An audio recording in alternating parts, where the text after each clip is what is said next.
በአሁኑ ሰዓት ብዙ አዳዲስ ፍሪላንሰሮች ክንፍ የሚሰብርና ተስፋ የሚያስቆርጥ አንድ ግራ የሚያጋባ የአፕወርክ አዲስ አሰራር መጥቷል። አፕወርክ ህጋዊ ያልሆኑ አካውንቶችን ለመቀነስ ስል አዲስ አካውንት ተከፍቶ የማንነት መረጋገጫ አይደንቲቲ ቬሪፊኬሽን ሲጠይቅ ቅድሚያ 35 ኮኔክሽን ግዙ እያለ እያስገደደ ነው። አውቃለሁ አካውንታችሁ ላይ 0 ኮኔክሽን እያለ ምንም የመክፈያ ካርድ እንደሌላችሁ ሁኔታ ይህ አስደንጋጭ ማሳሰቢያ ስክሪናችሁ ላይ ሲመጣ ነገሩ አበቀለት፣ ኦንላይን ስራ ለኔ አልተፈጸመልኝም የሚል ተስፋ ልትቆርጡ ትችላላችሁ።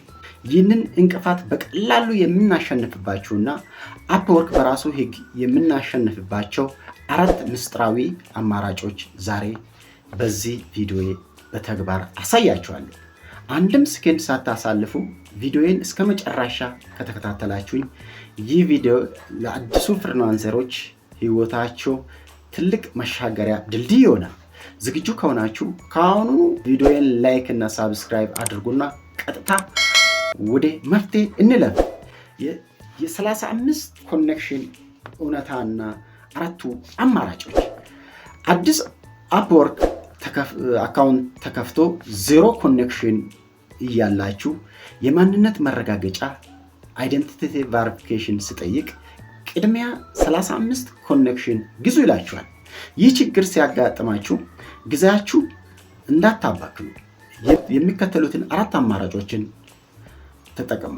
አማራጭ በፓዮኒር ወይስ በቪዛ ካርድ መግዛት ፈጣኑ መፍትሄ ነው። 35 ኮኔክሽን ለመግዛት የሚያስፈልገው ወደ 5.25 ዩኤስዲ ዶላር አካባቢ ብቻ ነው።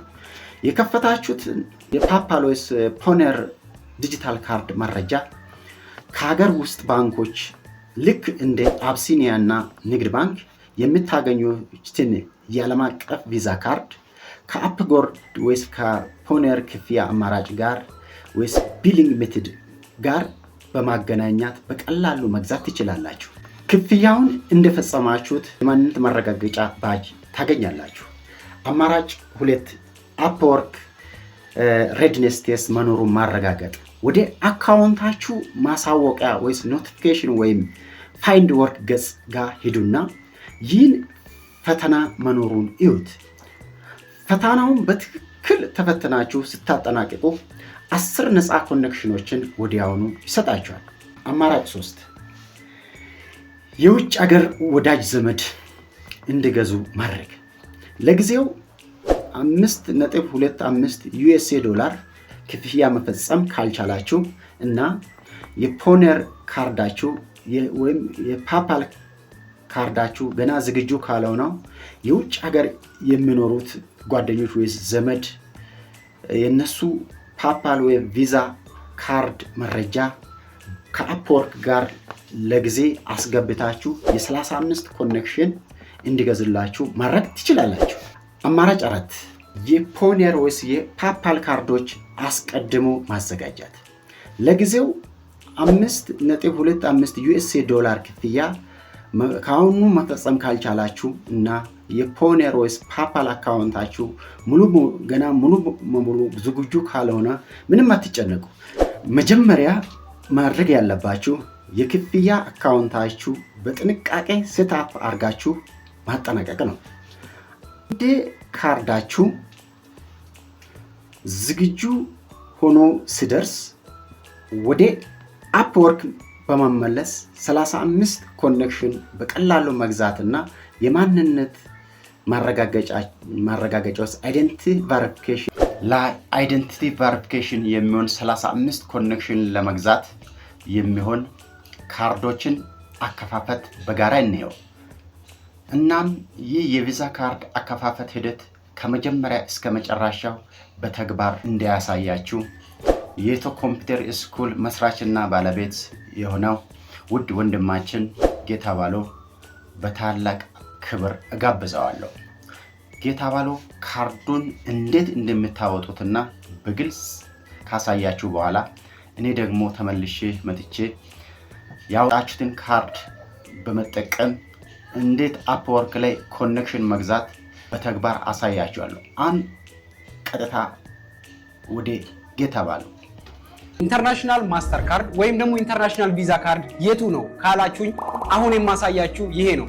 የባይቢት ካርድ ነው። ቪዲዮ የባይቢት አካውንት እንዴት እንደምትከፍቱ በ0 ካርዳችሁን እንዴት አፕላይ እንደምታደርጉ ወደ ፕሌይ ስቶር ወይም ወደ አፕ ስቶር ከገባችሁ በኋላ ባይቢት ብላችሁ ትጽፋላችሁ። ይሄው እኔ እዚህ ሰርች በተን ላይ እመጣለሁ። እዚህ ጋር እኔ እንደምጽፈው ባይቢት ብላችሁ ስትጽፉ ይሄው ባይ ቢትኮይን እንደ ክሪፕቶ ሚል አለ። ይሄንን ኢንስታል ታረጋላችሁ ማለት ነው። ከከፈታችሁ በኋላ እኔ ኦፕን ብዬ ከፍታለሁ። ሳይን አፕ ወይም ሎጊን አርግ የሚል ይመጣላችኋል። እኔ እዚህ ጋር ክሊክ አደርገዋለሁ። ክሊክ ካረጋችሁ በኋላ እዚህ ጋር በስልካችሁ መክፈት ትችላላችሁ። ነገር ግን ሁሉም ሰው ያው ስልኩ ላይ ኢሜል ስላለ እኔ በኢሜል ከፍታለሁ። ይሄው ኢሜል የሚለውን ክሊክ አደርጋለሁ። ከዛ ኮንቲኒዩ፣ ከዛ እዚህ ጋር ኢሜል ያስመርጣችኋል። በጣም ቀላል ነው። ይሄው ኢሜሉን ክሊክ አደርጋለሁ። ከዛ እዚህ ጋር ኮንቲኒዩ የሚለውን በተን ክሊክ ታደርጋላችሁ። ክሊክ አደረኩት። ከዛ እዚህ ጋር ይሄኛው ምንድነው ሮቦት መሆናችሁንና አለመሆናችሁን ማረጋገጥ ስለሚፈልግ ባይቢት አፕሊኬሽን ይሄንን እዚች ጋር ያለችውን ቀስት ጫና አርጋችሁ ትይዙና እንደዚህ ወደ ጎን ስታረጉት እዚች ጋር የአራት ማዕዘን ምልክት ላይ ቀጥታ አናቱ ላይ ታስገባላችሁ። ትክክል ከሆነ ያሳልፋችኋል ማለት ነው። ትክክል ካልሆነ ደግሞ ደግማችሁ እንድትሞክሩት ሌላ መንገድ ይከፍትላችኋል። ከዛ እንደምትመለከቱት እዚህ ጋር ይሄንን ኤክስ ለዋለው። ከዛ ቬሪፋይ ማይ አይዴንቲቲ ይላል። አይዴንቲቲያችሁን ቬሪፋይ አድርግ ነው የሚለው። እዚህ ጋር ቬሪፋይ ማይ አይዴንቲቲ የሚለውን ክሊክ አደርገዋለሁ። ስለዚህ ይሄው ኢትዮጵያ ሎኬሽናችንን አውቶ ዲቴክት አድርጎ ኢትዮጵያ አምጥቷል። ኢትዮጵያ ካልመጣ ኢትዮጵያ የሚለውን ወይም ደግሞ ፓስፖርታችሁ ያለበትን ሪጅን መርጣችሁ ቬሪፋይ ማድረግ ትችላላችሁ። ፓስፖርታችሁ ያለበትን ሀገር ወይም ደግሞ ናሽናል አይዲያችሁ ያለበትን ሀገር መርጣችሁ ሰሌክት አረጋላችሁ። ከዛ እዚች ጋር ተርም ኤንድ ኮንዲሽን እችን ቼክ ቦክስ ታበራላችሁ። ከዛ ኮንፊርም የሚለውን ክሊክ ታረጋላችሁ። ቀጥሎ ምንድነው የሚያሳየው እዚህ ጋር ናሽናል አይዲ ካላችሁ በናሽናል አይዲ ቬሪፋይ ማድረግ ትችላላችሁ። እኔ አሁን እጄ ላይ ፓስፖርት ስላለ በፓስፖርት ቬሪፋይ አረጋለሁ። ከዛ ኮንፊርም የሚለውን ክሊክ አረጋለሁ። እዚህ ጋር አሎ ይላል። ካሜራህን አክሰስ ላረግ ነው እያለኝ ነው። ቢኮዝ ኦፍ ቀጥታ እጃችሁ ላይ ናሽናል አይዲ ወይም ደግሞ ፓስፖርታችሁ በእጃችሁ ሊኖር ግዴታ ነው። ስለዚህ ቀጥታ ነው ፎቶ የምታነሱት ማለት ነው። ይሄንን ኮንቲኒዩ ለዋለው። አሁን ካሜራውን ሊከፍት ነው፣ የጀርባ ካሜራ ሊከፍት ነው። ስለዚህ ፓስፖርቴን አዘጋጃለሁ። ፓስፖርቴን እከፍተዋለሁ። ይሄኛው ፎቶ ያለበትን ገጽ ፊት ለፊቱን ገጽ ነው የሚፈለገው ማለት ነው። ከዛ ኔክስት ትሉታላችሁ። ኔክስት ካረኩት በኋላ እዚህ ጋር ፓስፖርቴን አስገባለሁ።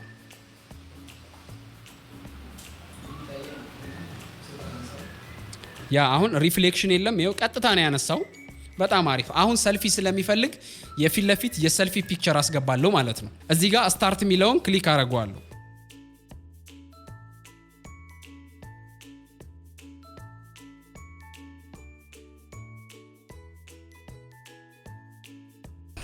እንደምትመለከቱት በተሳካ ሁኔታ ቬሪፋይ አድርጎልናል። ስለዚህ አካውንታችንን ቬሪፋይ ለመሆን 30 ደቂቃ ይፈጀዋል። ኦኬ እንደምትመለከቱት ከ30 ደቂቃ በኋላ KYC ቬሪፋይ ብሏል። ይሄው እዚህ ጋር KYCውን አልፏል። በኢሜይላችሁም ያሳውቃችኋል። ለኔ አሁን ሜቢ 30 ሰከንድ ወይም ደግሞ 1 ደቂቃ ነው የቆየው። ወዲያው ነው KYC ቬሪፋይ ያደረገው። ቀጥሎ ዲፖዚት ማድረግ እንችላለን ማለት ነው። ከፒ2ፒ ዲፖዚት ማድረግ እንችላለን። አሁን ቪዛ ካርድ ፕሮቫይድ ስለሚያደርግ ይሄ ባይቢት አፕሊኬሽን እዚች ጋር አሴት የምትለዋን ክሊክ አደርጋለሁ። ከዛ ኔክስት ትለዋለሁ። ከዛ ደን እዚህ ጋር ስቴፖችን ነው የሚያሳየው። እንደምትመለከቱት አክቲቭ ማይ ባይቢት ካርድ የሚለውን ክሊክ አደርጋለሁ። ይኸው ከዛ አክቲቭ ካርድ የሚለውን ድጋሚ ክሊክ እናደርገዋለን ማለት ነው። አክቲቭ ካርድ እንደምትመለከቱት የባይቢት ካርዳችን እየከፈትን ነው። ከዛ ኮንቲኒው የሚለውን ከረንሲው USD ነው፣ ሎኬሽኑ ኢትዮጵያ ነው የሚለው። አሁን የሰጠኝ ቪዛ ፕላቲኒየም ቢዝነስ ካርድ ነው። ያ ቪዛና ማስተር ካርድ ምንም ልዩነት የለውም። ኢንተርናሽናል እስከሆነ ድረስ ማንኛውም ቦታ ይከፍላል። ከዚህ በፊት ማስተር ካርድ ነበረ ፕሮቫይድ የሚያደርጉት። አሁን ግን ለኔ እየሰጠኝ ያለው ቪዛ ፕላቲኒየም ቢዝነስ ካርድ ነው። ስለዚህ ይሁን ኔክስት አደርገዋለሁ። ኦኬ ከዛ እቺን ቼክ ቦክስ አበራትና ከዛ ሰሚት እለዋለሁ። እዚህ ጋር ሪፈራል ኮድ ይጠይቃል። ከዛ እንደምትመለከቱት ዩር ቨርቹዋል ካርድ አፕሊኬሽን ኢዝ አንደር ሪቪው ይላል። በ7 ቀን ውስጥ ካርዳችሁን ይሰጣችኋል ማለት ነው። 7 ቀን አይቆይም፣ 1-2 ቀን ከዛ ባነሰ ቀን ውስጥ አካውንታችሁን ቬሪፋይ አድርገው ቪዛ ካርድ ወይም ደግሞ ማስተር ካርድ እናንተ ጋር በመጣላችሁ ለአንዳንድ ሰው ቪዛ ካርድ ነው ለአንዳንድ ሰው ማስተር ካርድ ነው የሚመጣው የመጣላችሁን ካርድ በእንደዚህ መጠቀም ትችላላችሁ ማለት ነው። ይሄው እዚህ ጋር ክሊክ አደርጋለሁ ቪዛ ካርዳችን ከዛ እዚህ ጋር ቪዛ ካርዳችን ኦሬዲ ሬዲ የሆነ ነው እንደምትመለከቱት ቁጥር ሰጥቶኛል። እስኪ ይሄ የአይን ምልክቱን ክሊክ አረግና ምን እንደሚጠይቀኝ አድሬስ እና ፖስታል ኮድ ነው የሚጠይቀው። ፖስታል ኮድ አዲስ አበባ ከሆናችሁ 1000 ትላላችሁ። ከዛ ውጪ ግን ፖስታል ኮድ ማታውቁ ከሆነ 40 ወይም ደግሞ 50 ታስገባላችሁ። እኔ እዚህ ጋር አድሬስ ኢትዮጵያ ሐዋሳ አለዋለሁ። ኢትዮጵያ ሐዋሳ አልኩት። ሲቲ ይለኛል እዚህ ጋር ሐዋሳ ከዛ ኔክስት ለዋለሁ። ከዛ እዚህ ጋር ኤሪያ ኮድ ይላል ክሊክ እናርገውና ኤሪያ ኮድ ያው ኢትዮጵያ ነው እዚህ ጋር ይሄውና ኢትዮጵያ መረጥን። ከዛ እዚህ ጋር ስልክ ቁጥር እናስገባለን። ከዛ ስልክ ካስገባን በኋላ እዚህ ጋር ሰሚት ለዋለሁ። ከዛ ወደ ኢሜይሌ ኮድ ይገባል። ኢሜይሌ ሊገባና ኮድ ይዤ እመጣለሁ። ከዛ እዚህ ጋር ያመጣልኝን ኮድ ይሄ አንድ ጊዜ ብቻ የሚያገለግል ኮድ ነው። ይሄንን ኮፒ አድርጌ እዚህ ጋር አስገባዋለሁ። አለው ፔስት ለዋለሁ።